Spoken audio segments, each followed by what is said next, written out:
Hey guys, welcome back to the shop. This is Zach over at NV Woodworks. So today's project, we're going to be turning up a mini dragon egg. This was a super fun project, and actually it was kind of an accident that I even did this.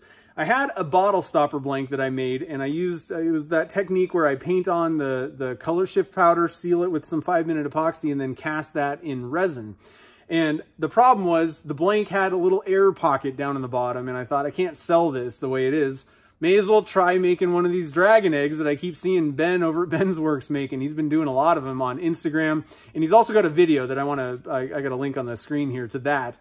Go and check out his video. It's awesome. But I wanted to try this out, and it is really fun to make these things. They're a really cool turning to do. Now, I kind of messed up some of the stuff when I was turning. I actually parted it off before I forgot to sand it, basically. So I had to do a lot of hand sanding on this project. However, even with all that, super fun project to make.